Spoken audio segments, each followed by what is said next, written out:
My friend, well, hello. Our furry counterparts can always enjoy the whimsy of Halloween, just like all of us. The dash hounds can be dressed up as waiters, boxers, and bumblebees.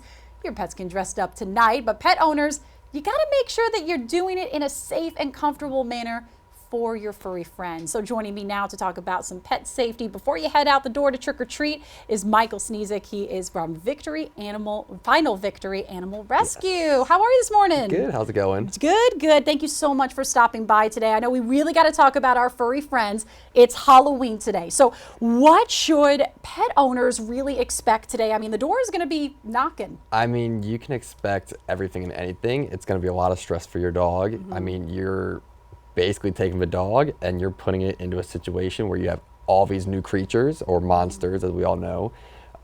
You can expect lots of delicious treats for them. So they're going to be seeing every single little piece of candy and thinking it's for them. And you got to think about the safety of that door opening and closing consistently. Yeah, so let's talk about a little bit about the candy.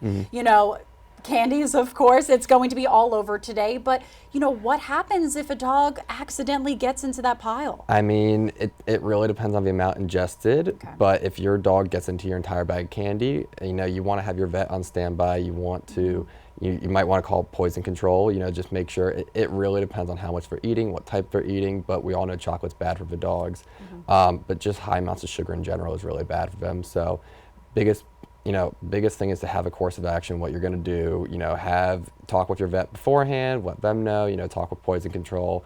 There's different things you can use to make the dog vomit if you have to induce vomiting, you know, and have a plan of action in case your dog is to go through your bag of candy and eat a lot of it. Yeah, I know. I mean, that's something that we have to unfortunately think about because all the kids are going to be running around as well. Speaking of that, you mentioned it too. How important is it to make sure that they are leashed up or they are, you know, just making sure that they're always next to you if you are taking them out for trick-or-treating?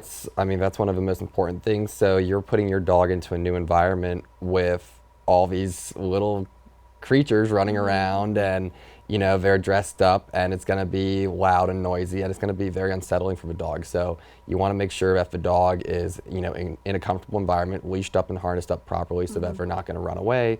But you also want to definitely watch their body language, make sure that your dog's comfortable, because the last thing you want is an uncomfortable dog having 5, 6, 7 kids run up and touch it, and then it's not comfortable, and you know, worst thing we want to happen is somebody get bit. Yeah, I mean, that's true. You have to make sure that they're comfortable, right? Especially with those costumes too. Yeah, definitely. Very and true. So, you know, with the costumes as well, it's something new that a lot of dogs don't experience except for once, maybe twice a year. Make sure that it's nice and comfortable on the dog. You know, you don't want it to be too large. You don't want it to be too small that it's constricting. You also need to make sure that you're watching after you take the costume off, because a lot of them look like toys and you don't want your dog ingesting anything. Oh, well, that is really, really true. Well, Michael, thank you so much for stopping by here this morning.